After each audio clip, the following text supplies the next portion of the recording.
Welcome to Global Connections with Robert Siegel, navigating the new normal, presented by the American Friends of Rabin Medical Center. Our monthly Leaders Forum addresses vital issues facing society and technology, real estate and medicine, technology and science. My name is Dr. Joshua Cloud. I'm the Executive Director of American Friends of Rabin Medical Center, AFRMC, a 501c3 national American charitable organization based in New York City.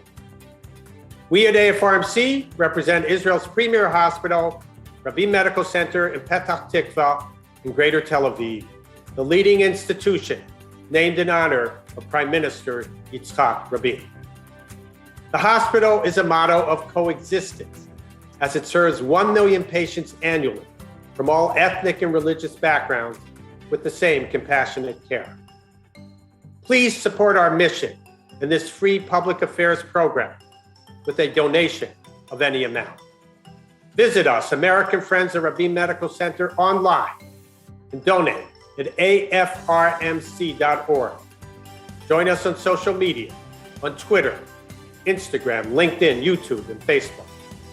We depend on you, our audience's support, to help the hospital in Israel. So thank you if you can contribute any amount.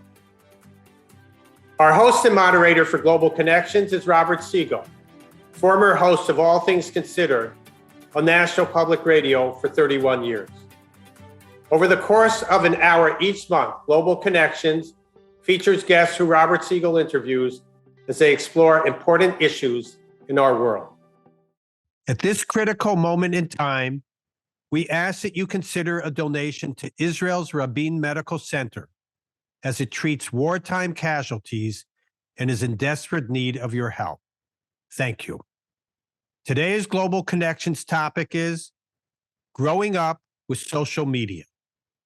Thank you to our very special guests, Sherry Turkle, Professor of Social Studies of Science and Technology at M.I.T. Brian Merchant, technology columnist at the Los Angeles Times and author of Blood in the Machine. Jean Twenge, Professor of Psychology at San Diego State University, author of Generations, The Real Differences Between Gen Z, Millennials, Gen X, Boomers in Silence, and What They Mean for America's Future. And now, Global Connections with Robert Siegel. Thank you, Josh. When I first started Googling about today's topic, one thing became very clear. The content of social media is very important, but so are the devices we use to connect with one another, or nowadays sometimes with fictional others. The fact that I was Googling, of course, put me inside the subject we're addressing, sort of, to see what's been written about it recently. I didn't go to the library or consult a venerable news digest like Facts on File. I used the powerful little computer in my pocket, my phone, or perhaps I used the laptop as well. But in any case, I used one of the many screens in my house. The ubiquitous screen on iPhones, notebooks, computers, and the old television, which is now a new HD television, is a window on the world. And for a generation that's grown up with all those screens as a given, it is the window on the world. A few years ago, the Kaiser Family Foundation found that kids age 8 to 18 spent about, on average, 7 hours a day on TV, music or audio, a computer, video game, movies. Their exposure to print media, books, newspaper, magazines, was about a half an hour a day. So while we hear about social media usage in this hour, we're also going to hear about the messages imparted by the media that our children and grandchildren are growing up with. We have 3 panelists who have thought and written very wisely on this subject.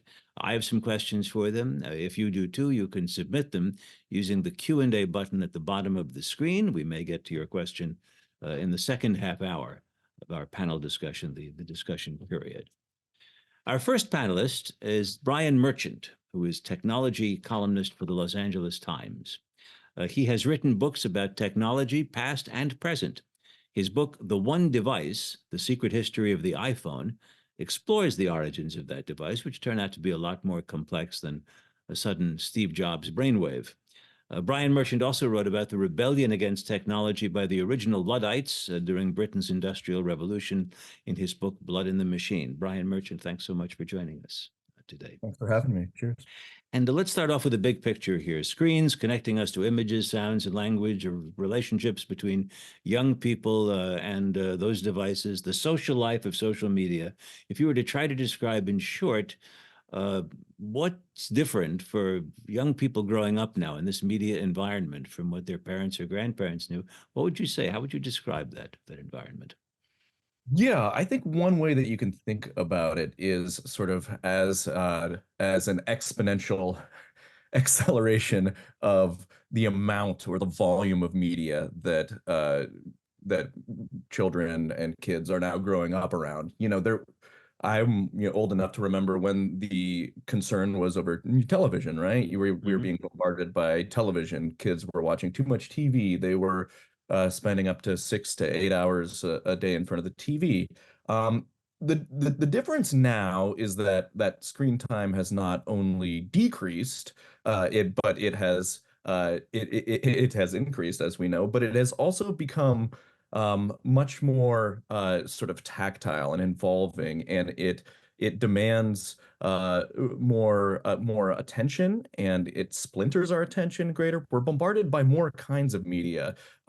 It's a different beast now than it was 20 years ago, with a whole different set of problems that come with it. I wouldn't say the problem necessarily has been exponential, but the nature of sort of our experience with media is that we are facing an exponential more amount of it, facing screens of various kinds, interacting with it, touching it, seeing, subscribing, tapping, TikToking. Incidentally, you've observed that the relationship between very young children and the iPhone, which is kind of a good fit, isn't accidental, actually. That's intentional. Yeah, I was researching the book, The One Device, and I was talking to some of the developers of the UX, the user interface design, the UI rather, and they were really sort of striving to make this thing as immediately appealing as possible. So when you touched it adhered to Steve Jobs' adage, which is it just works, right? You didn't need an instruction manual. You didn't need to take out a pamphlet to read to learn how to use it. You would get your device, you'd take it out of the box, and it would be intuitively usable. And these designers really took it to extremes. So I'm talking to some of the folks who were designing those very first iPhone prototypes, and they were doing things like when you're touching the screen and looking through a photo or a graphic, and it has a little rubber banding effect where it kind of bounces, kind of makes it a little more satisfying to touch. Or you flip through a picture and it kind of whooshes by and it goes, oh, that's nice, and your brain is registering all of these little changes. And the way that they would gauge how successful it was by putting it in front of their very young at the time children. And one of the designers told me, if I put it in front of my 2-year-old and they could use it, then I knew it was successful. So this literally was sort of baked in from the very beginning into the genesis of the devices themselves. As you've pointed out, some of the hours that have gone over to various new kinds of screen time used to be spent watching not such meritorious television. I can remember in the 1950s when there was a move to stamp out comic books because they were rotting the brains of American youth. And there is this wonderful musical, The Music Man, which plays on this whole idea that it's pool that is destroying American youth. So I want you to try to look at what's happening today, imagined from a distance. Is it that different? Is the notion that young children are spending their time in at least unproductive ways? Is there something new and different about that? Yeah, there's absolutely something new and different. And again, I think I hinted at this earlier. It's that interactivity that these companies have realized, they can profit off of by sort of encouraging more and more engagement and different kinds of engagement. So it's that sort of what began as a design choice and sort of pointed to the simplicity and the ease of use of a tool has been adopted subsequently by social media companies, by app developers and gaming companies who make these really addictive games and experiences that sort of appeal to the lizard brain of us and children in a very different way. So it's not just like they're passively consuming content, which has its own host of problems with Mm. whether it's comic, but at least you're, comic books and encourage reading. I mean, these days, if my son is reading a comic book at night, that's great. He's learning to read. He's developing a skill set. TV still remains a problem. You're passively consuming information. Now they're getting their hooks in us at a very, very young age. They're teaching us to sort of scan for the next thing, to sort of plunk away, to kind of want to buy something. And that's, entering into the equation to tap for an extra reward or an extra sort of outfit or an extra loot box that you can get. And these incentives are kind of entering the picture quite early now. And so that's in the mix now, this linkage of experience and commerce and addiction to digital experience that is for profit is really what the cocktail is now. And it's a different beast than it was 20 years ago. What I gather, and this is in talking with you and our other panelists and reading, that the subject of AI is so overwhelming right now to the field that you write about and technology that if we don't talk about AI, we're not talking about connectivity anymore.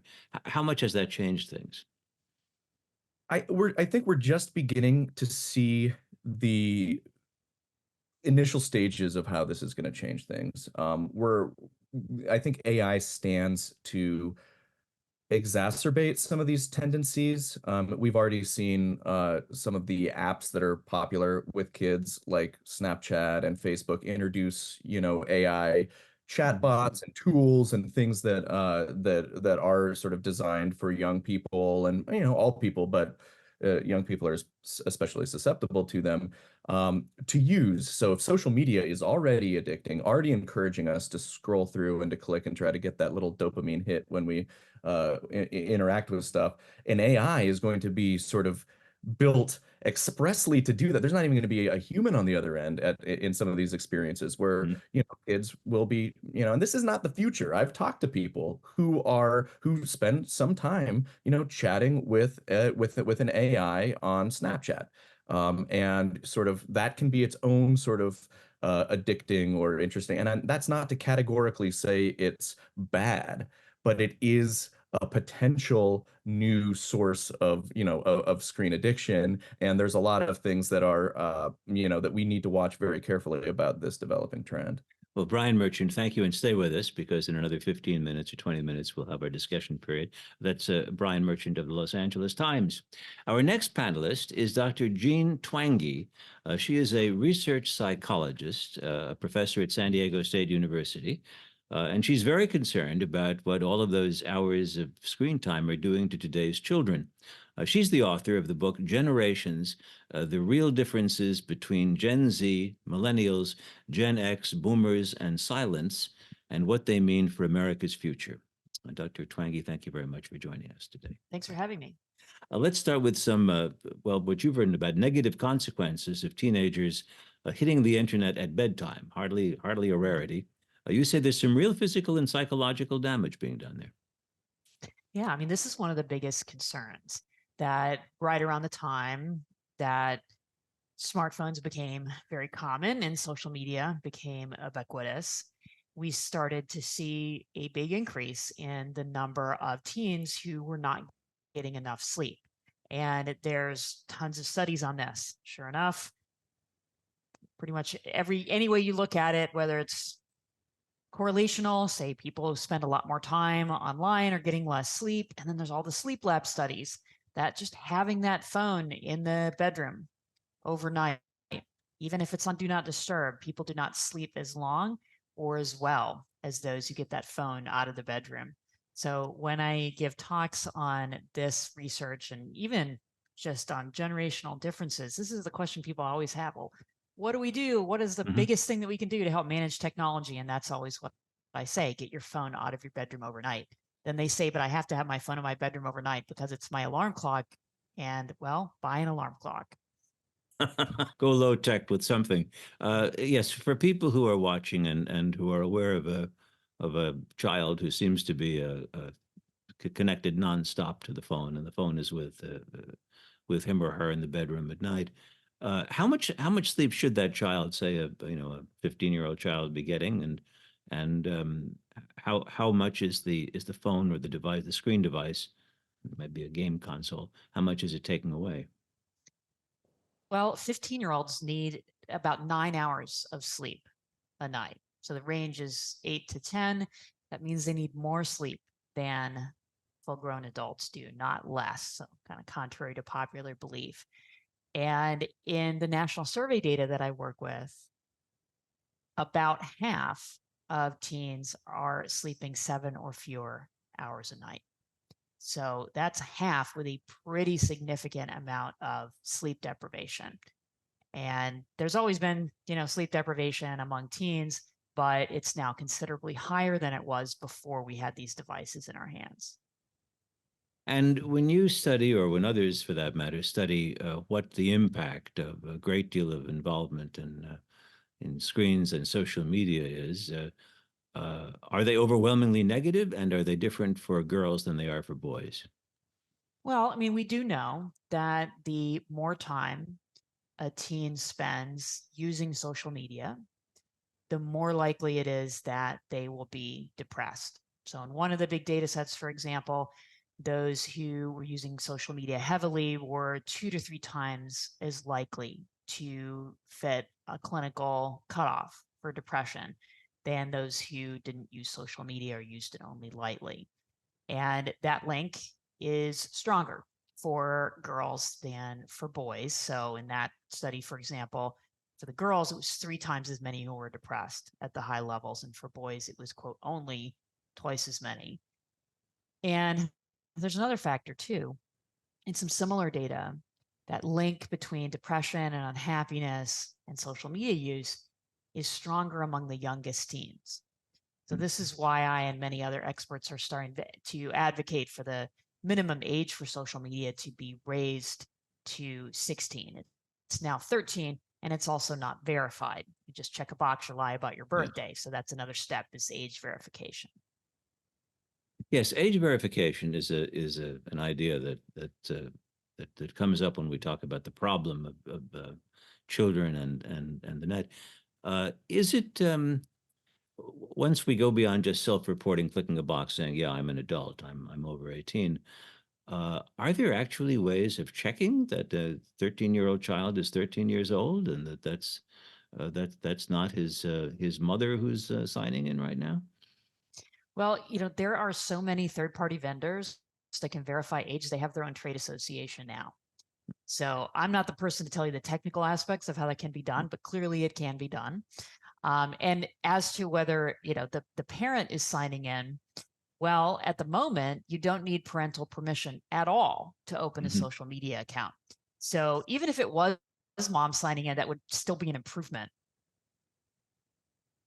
There's a phrase we used to hear a lot about a gap between the middle class, mostly white household with Wi-Fi connectivity and computers in the house, and on the other side of the gap, the poor, largely minority households that are lacking those advantages. The digital divide. If I understand the most recent numbers, the divide has sort of flipped. That the wired middle class, college-educated family is more likely to impose limits on screen time, more likely to share your alarm about these things, and it's poor minority kids who end up spending more time on their screens. Yeah, that's exactly it. The divide is now completely flipped. And that has shown up across many different surveys, that it's actually the kids who are the most vulnerable, who have the fewest advantages, who spend the most time on social media and screens in general now. And it's because virtually everybody has a smartphone. It's now pretty much mandatory. I think the Pew Research Center found among teens 95% had a smartphone, something like that. So it's pretty much everybody now. And the families with more resources and more time are better able to enforce those types of limits, are more aware of some of the research out there, have more concerns around these things. And then the families without as many resources, so single parents or those with low income, often just don't have the time or the bandwidth or the resources to be able to restrict use, or they don't have the knowledge. That's true across social classes, frankly, but that is the divide now. It's opposite of what it used to be. Earlier, I recited that list of generations in the title of your book. And as a member of the post-war baby boom, I know that my fellow boomers and I, and the older group, the members of the silent generation, I think we've already had whatever impact on America's future that we're going to have for the most part. So thinking about kids who are young right now, I mean, how are they likely to shape up? I mean, what's in our future if the world has changed this much in terms of media and connectivity? Yeah, so we know much more about Gen Z, so those born roughly 1995 to 2012. We don't know as much about the next generation, those who are, say, still elementary school children and younger, those born 2013 and later. Some people call them alphas. I call them polars, after melting polar ice caps and political polarization. That's the generation, though, that has not only not known a world without smartphones, they've never known a world without iPads and tablets either, and streaming services being the default instead of traditional television. The little we do know there is their parents say that they're not exercising and running around outside as much compared to even just 10 years ago. And then they probably, as a result, childhood obesity rates are at all-time highs. For Gen Z, we know more, where there's been enormous increases in depression and anxiety and self-harm and even suicide among teens and young adults. On the good news side, this is a generation where they've had the world opened up to them through the internet, and perhaps as a result, they are very open about people from different backgrounds and identities and genders, and are very comfortable with ideas, around those identities. Well, Professor Twenge, thank you, and stick with us because in a few minutes we'll have our discussion session. But first, we're going to turn to our third panelist, who has joined us before on Global Connections. Sherry Turkle is professor of the social studies of science and technology in MIT's program in science, technology, and society. She's also a licensed clinical psychologist and an author. Her books include The Empathy Diaries, a memoir. Sherry Turkle, good to talk with you once again. Lovely to be here. As I understand it, your view of the problem that we're describing is that people born in the 21st century, or perhaps in the waning years of the 20th century, might as well be in a new age of human history. Their notion of communication is so radically different than what preceded them, and it's not a very encouraging age that you foresee. Do I have that about right?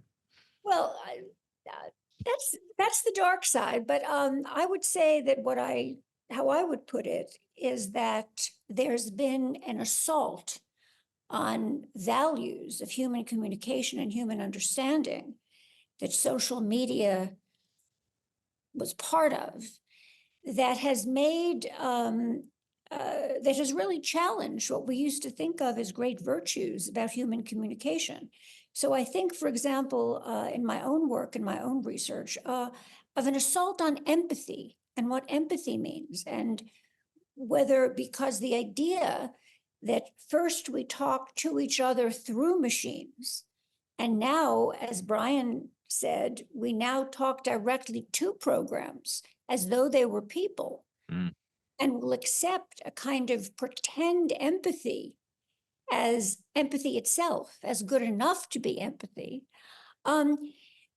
this is what I'm researching now. I'm studying chatbots and all these generative AI programs that don't just say, I understand you, but say, I love you, I care about you. And the generation that's growing up talking to chatbots really is taking this pretend empathy as empathy enough. And I guess I consider that a dramatic shift Mhm. in really how people think about what is the essence of human communication and what is it that we give to each other as human beings. Because after all, the programs that are pretending to understand you, when you turn away from them, they don't care if you are going to make dinner or commit suicide. I mean, they have no knowledge or care about who you are, and they have no arc of human life that they are working from when they talk to you in personal terms. And young people, in a way, don't have seem to be missing all the chips that would cause them to say, whoa, this is a problem. Because from the earliest years, they've been using social media, which I consider a kind of gateway drug to pretend empathy, to artificial intimacy. Well, if young people, particularly as more and more and more are using AI Yeah. programs, they're seeking this, what you call this artificial intimacy. And if they succeed in finding it, finding a place online where there's no friction, no disagreement, no challenge, one risk is, of course, that they'll find it and be completely astonished by a world in which people disagree and in which there's friction. Well, I mean, it's very important to keep, for all of us to try to keep our language precise, because you cannot find artificial intimacy online.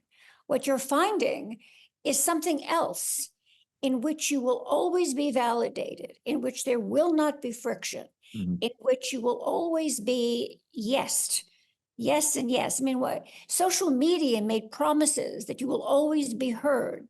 Day or night, there's a conversation for you. You can always be with your own kind. That's another promise that social media made. And artificial intimacy extends that promise to you will always be validated. You can live in a world where you're always okay. You will always be validated. And I'm finding that these relationships do not prepare you for relationships with people. And if we start to measure what empathy is among people by the standard of what a machine can give, well, people not only won't live up, but people will seem as wanting. Whereas in fact, what the machine is giving is kind of in human terms, nothing at all. Yes. So I'm very concerned. I mean, I think this is something that needs to be, everybody's so talked about because everybody's so concerned, as Brian was saying, about, what the machines can do. And I'm concerned about what they're doing to us, way before they have general intelligence or have achieved their next miracle of wowness. You've said that young people today are missing a capacity for solitude. Yes. What do you mean by that? Well, because of the constant inundation with data, because of the fact that you just need to pick up your phone and you can have everything, you can switch, you can be on 5 screens at once. People no longer need to cultivate, I'm okay alone, me, which is really the first step in reciprocity in human relationships, because being alone, being okay with being alone, means that you can turn to another person and say, this is who I am, who are you? But if you don't have that capacity for solitude, you turn to another person and you say, fill me up, tell me who I am. There isn't that capacity for kind of the give and take of what real human reciprocity and mutuality is about. And I really think that all of the things that Jean has so dramatically pointed to in her wonderful research, they can come back to this lack of capacity for solitude, this lack of capacity for reciprocity, this lack of capacity for the vulnerability of being a person. So many kids who I've interviewed will say to me some version of, I love to text. Why would I ever have a conversation? I'll tell you what's wrong with a conversation. It takes place in real time, and you can't control what the other person is going to say. And this notion that you can be a human being and somehow have control over your social space. And even more now, as we spend more social time with avatars and chatbots that give us complete control, Yes. and are there to yes us, is a very dangerous thing. It's not a good development. In talking with Jean Twenge, I mentioned the flipping of the digital divide. Yes. I've seen that there's also research on screen use in China and Yes. in India. This is a pretty broad. I don't know if anything is a truly global universal phenomenon, but it certainly, this is not limited to just a small sector of people in the United States of America or Europe. No, it isn't. And if anything, I think in the United States, there's growing to be such a large research community of people who are saying, look at the downside. The valence is still with the big corporations and what they're pushing. But I think increasingly here you have the advantage of people having lived with social media for a while and now and seeing the harms and seeing that industry had no interest in protecting us from the known harms. And so there's starting to be a bit of a resistance movement, which you're really not seeing in other parts of the world. So if anything, I'm sort of, I don't want to say I'm optimistic because that wouldn't be true, but I'm hopeful that in this country, we can start to get a kind of, it's almost like a model of mothers against drunk drivers, because you have more parents who were saying, this wasn't good for me as I was growing up. I can see that now. And I really want to, I'm more attentive to what the harms might be for my children. But, in that digital, in that flipping of the digital divide, it's worse than, it's complicated by the fact that that the more upscale you go, the more likely that the content and the programs include some things that are that are educationally exciting, that are of interest, and not just kind of, auto, YouTube getting you more and more into a black hole of danger. And there's also, I just want to end, this is a little bit of a rant, but, the tricks of social media, which Brian was referring to, which is basically to show you content that makes you mad and then keep you with your own kind. That's the algorithm to keep you hooked. That is very bad for democracy, because you're not learning to talk to people who disagree with you. You're learning to live in this friction-free world where you're put among people of your own kind in order to keep you addicted to your feed. And if we need for our communities, for our politics, for our country, more capacity to talk across divides. And it's very concerning that that social media still, with so many kids in its grip, really don't, it teaches us exactly what we don't need to know.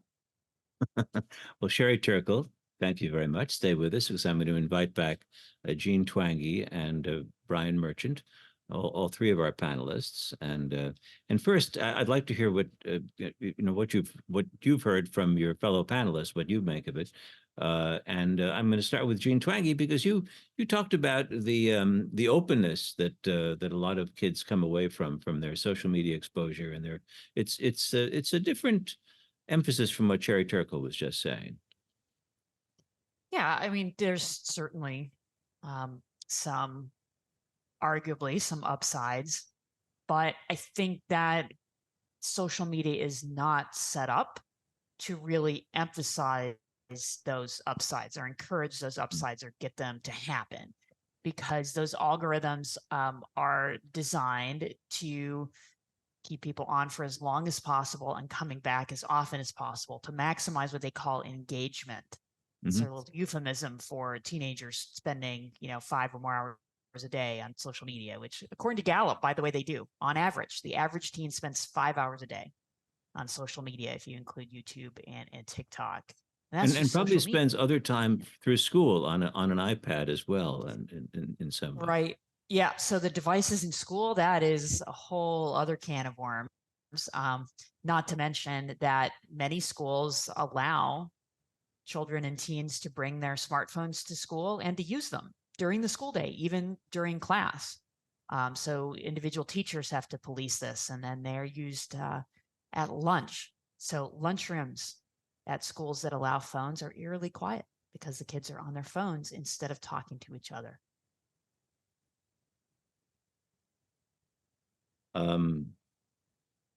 Well, Brian Merchant, what are your thoughts on what you've heard from your fellow panelists?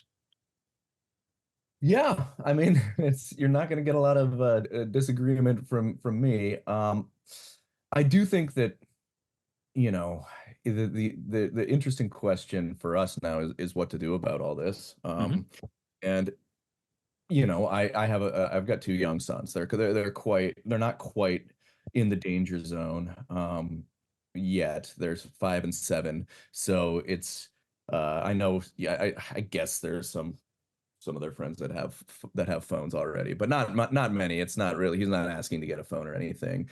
And in fact, there are useful things that can be done and taught in context. And I found this interesting. So I gave my oldest, I got a laptop. I got a free laptop. Laptops are so cheap now, right? These Chromebooks.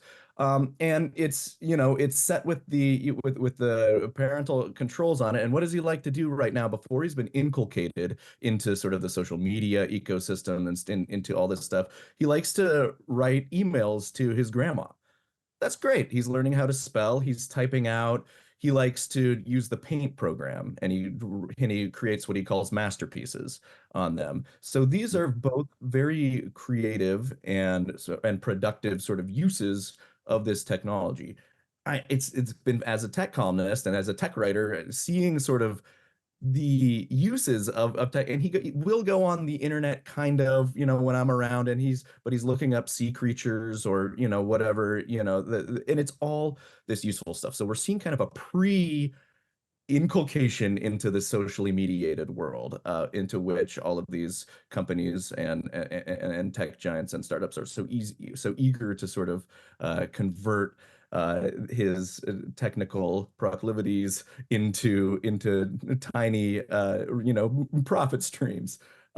So the question is again how we go about this. I think it was interesting what Sherry was talking about with these pockets of resistance. I immediately thought of, my last book was about the Luddites, and a big misconception about the Luddites, of course, is that they want to smash technology. They don't get it. They just want to throw it all in the river.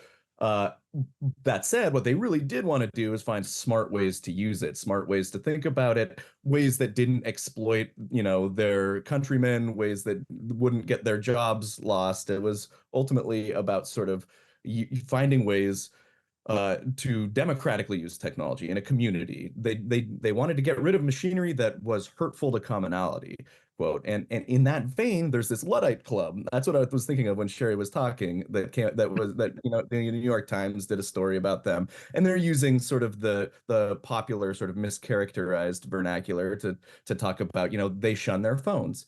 But it still, I think, fits in this Luddite tradition. They're rejecting this use of technology that they see as harmful, as exploitative. Right. They use dumb phones, quote unquote, the clamshell phones, these tools that are coming up. So we have to figure out how we can assert usages of technology that are that are not so harmful. I think a lot of that's going to come from hitting at big tech, and it's not going to come from just like media literacy programs and sort of little nibbling around the edges. I think it's gonna be the result of regulation and some real fights against the way this stuff's currently being used.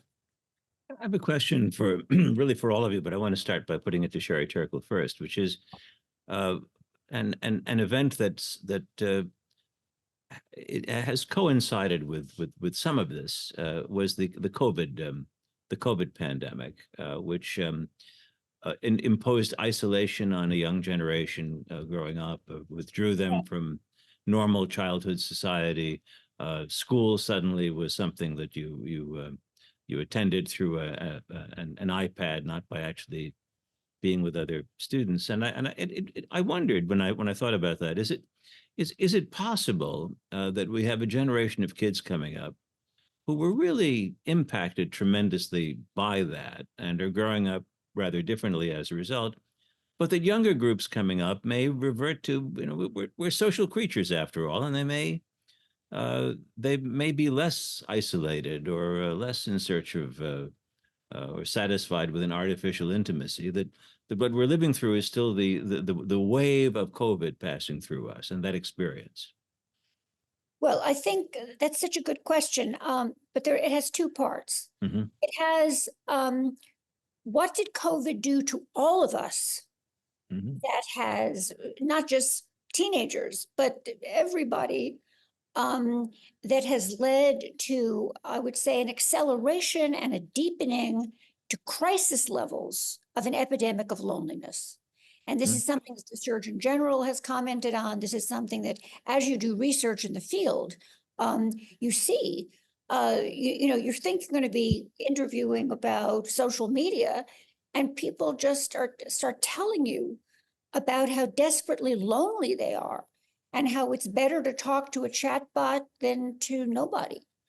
And, these are not people sort of, I've been taken aback by the admission of loneliness, of not having friendship groups, of people feeling isolated and sort of in demographics where I wouldn't have expected it, because their work, they relied on going to work, and now that work group has been dissolved. Sometimes it's been reformed, but in different locations. They've kind of lost their bearings. So I think that turning to screens as a way to assuage this loneliness is something that just didn't hit the children who were left out of school. It hit the mothers who could no longer sit in the playgrounds, and the friends and the workers who no longer went to work. It kind of hit a lot of people. And I think we're still seeing, in the artificial intimacy movement that I'm studying, in the willingness to talk to a loving, caring chatbot, to take advice from that entity, we're seeing the effects of really having no one else to talk to. So I think that that's very important. But specifically on young people, I think that it took in that generation that literally didn't go to school for 2.5, was taken out of school. I think you're seeing a much deeper cut and a loss of capacity for conversation, and a loss of capacity for the vulnerabilities that you need, that for the willingness to be vulnerable, that you need to have interpersonal success.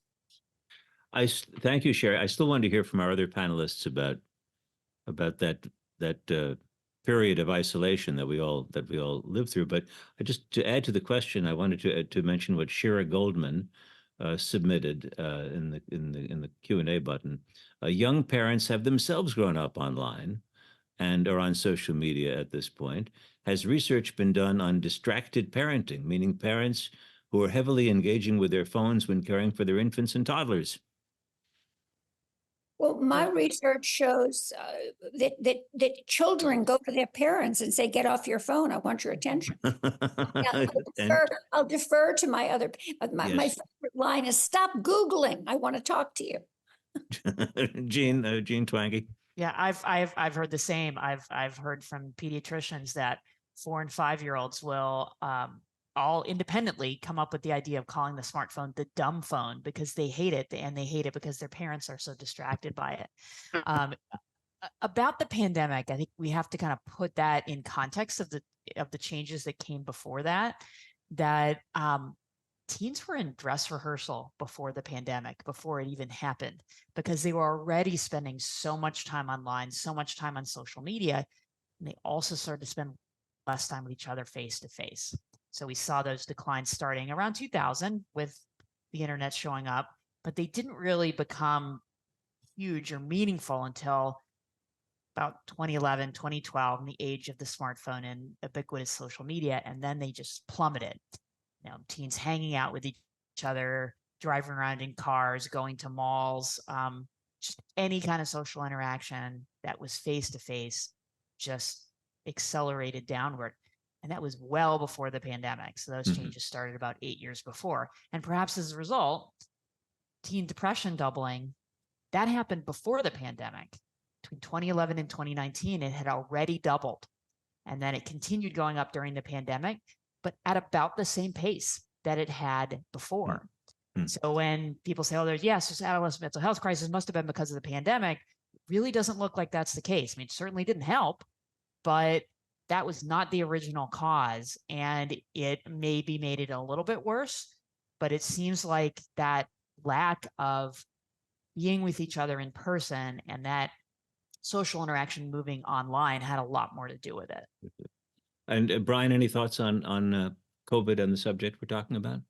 Yeah, I would say I think that tracks with me with what Gene said, that I think that we were already, on this trajectory already, but what it did do was it gave a lot of the companies who are building the infrastructure to sort of make the case to solicit more investment. You saw Eric Schmidt going around asking for investment in New York City and sort of trying, saying the future is going to be all online and trying to sort of accelerate this shift to more, you saw the boom of Zoom, which wasn't necessarily, totally durable.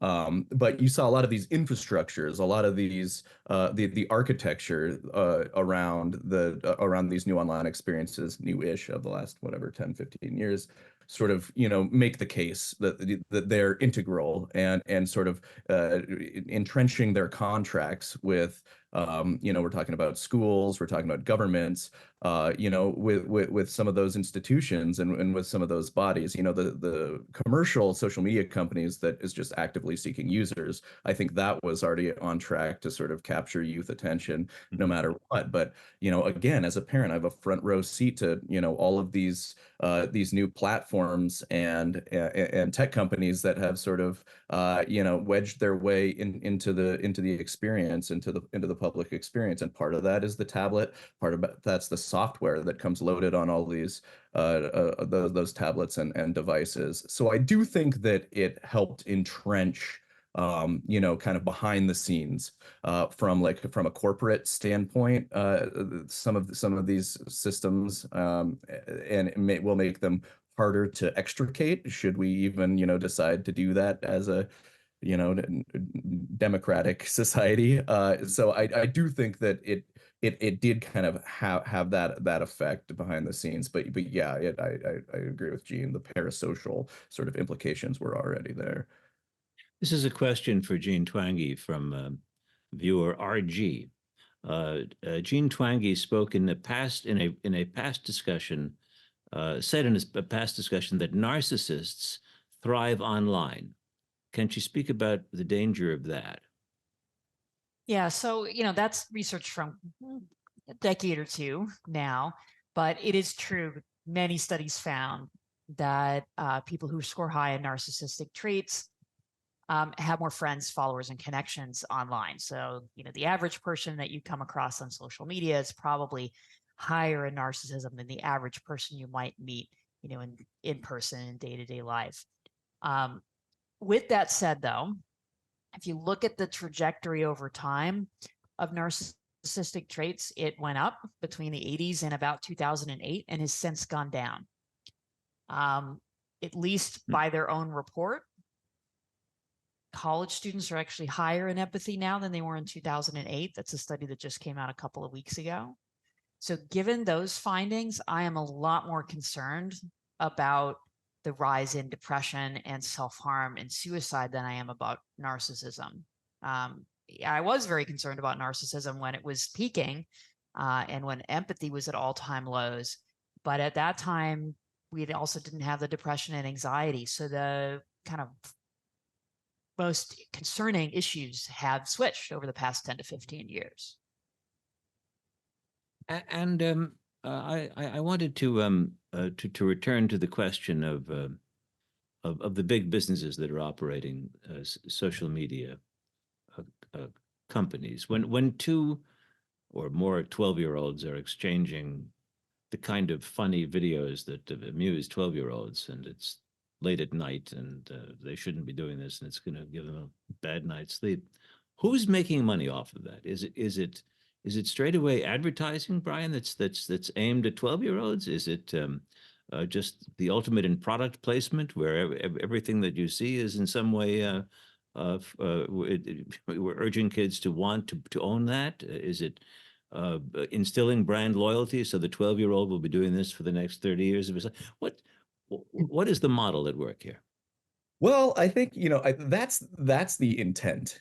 I mean, I think one of the criminally under investigated and undercovered segments of sort of the modern world is the ad tech industry. And there's actually a great book that came out last year called "Selling the American People" by Lee McGuigan, that kind of studies the sort of the run up to today's modern sort of ad industry, which sort of sells all of these publishers and platforms on the idea that it can use its technology to automate the placement of ideal ads that serve people's tastes. And he finds that they've pretty much been making this claim for 30 or 40 years at least, in various media as we go along. And if you kind of peel back the curtain a little bit, what's actually happening is pretty scattershot, right? Everybody has those humorous stories about getting the wrong ads. I mean, people have the scary ones where like, oh, this ad for this thing I bought in Target, I have spent the next 7 weeks getting ads for it, wherever I look online. But then you also get completely off target stuff. So the idea that, an 11-year-old is getting served something that's so catered to his taste that it's like, the He-Man toy that he wants or whatever it is not quite true. It's not that, they're so smart and sinister that they're figuring out exactly it's just, it's just blunt force. They're just serving ads and ads and ads and reams of it in hopes that some of it does connect. But that is the pitch, that all these companies can do that. They can start to sell things. There are limits as to what companies can explicitly advertise to children. So what they're really started trying to do more than anything, I think, is in these sort of gamified environments that entice them and encourage the purchasing of in-game loots and weapons or what, and that kind of stuff, or just kind of training them to be consumers of social media, as both of the work of Gene and Sherry have shown. So they, it's really that's where the inculcation begins. It's not terribly sophisticated. I think a lot of people have been arguing. I mean, it purports to be, the technology is good, but the end result is not. We don't need to be worried about the mind readers at Facebook, is a paraphrase of a Cory Doctorow quote. We got to be worried just about sort of the enormity of these efforts that they're putting into service. They still do have such vast stores of capital, and they have monopolized these platforms in a lot of cases. So it's that blunt force operation. They're trying to get kids using computers, trying to get them buying stuff in the games. They're trying to get them trained on social media and swiping for the next thing, so that they'll be susceptible to advertising when the time comes. What you're saying, that it's reports of the phenomenal success of targeting in this world are exaggerated at this point. Oh yeah, completely. But I mean, there's still it's still a huge business, but the actual success rate of, if you actually look between the lines at what's happening, you know, it's the fear isn't that they're going to get us, you know, hooked on a specific product. The fear is the techniques that they use over and over are having these adverse effects, whether or not they're succeeding. And they're breeding these habits and behaviors in us that we may or may not, you know, fully be aware of. Sherry Turkle, I'm curious to hear first from you. I think we live in a time that's been so driven by technology that there's I think, a sort of natural assumption that no matter how well the argument against the power loom of our times might be, or no matter how well framed the argument against them might be, that ultimately a profitable, novel technology succeeds, and it becomes part of our lives. There are things you've been studying our relations with technology for years. When I first met you, you were interested in Sony's pet dog, a robotic dog, which ceased to exist at some point. It's been brought back as it has part been of the new, as part of the new, with much more intelligence and much more empathic, much more pretend empathy in its capacity. So I guess what I think is dramatic now, and where I think that there can be a kind of resistance, is that, and where perhaps I take a little bit of exception to what Jean is saying, is that we are now being sold on a notion of what empathy is. I mean, when people are checking these boxes and taking these tests, they're saying that an object has empathy if it makes them feel that it sort of understood them. Now, that's a definition of empathic capacity. And when I interview people about whether or not they feel understood by talking with robots, you know, by talking with programs, essentially engagement in the program, engagement with the program is counted as being in what people are calling an empathic connection with that program. So what I'm trying to point to, and where I do think there can be resistance, is to say that's not what human empathy used to be, is being engaged with something that keeps you hooked and that said something that you recognize as, you know, getting you involved in the next thing it says. And I'm concerned that we degrade down our definition of what empathy is. We undermine what our definition of what empathy is. When we say that machines can have it and machines can give it to us, and the advertising for all of these technologies that will talk to children is, this machine will understand your child. You grow up a generation of people who actually think that what they're getting out of a little robot is understanding or care or empathy. And I think that that is a moment when people can summon themselves and say, no, hold on, something's happening here that's disturbing. So I continue to worry about empathy in this regard. Right. Jean Twenge, last thoughts here about what our chances are up against the machine. Well, one thing that really does give me hope is how many young adult Gen Z activists are getting involved in this issue. And that's exactly what we need, is the people who grew up with these technologies, whose lives have been affected by them, to speak up and have a voice in this conversation. So I think that's fantastic. Hope to see more of it. A measure of their success is that you can see advertising on television by social media companies demonstrating all of the wonderful things that are accomplished because people have access to them. So clearly some progress is being made on the other side. Brian Merchant, last thoughts? Yeah, you know, I have hope. I think we forget sometimes that we humans have been pretty successful in regulating certain technologies before. the onslaught of big tech and this recent age can kind of cloud that out. And, there's some parties to that, yeah, that whole onslaught that would very much like that to be the case. But we have regulated ways that we watch TV before. We have regulated chemicals that put holes in the ozone.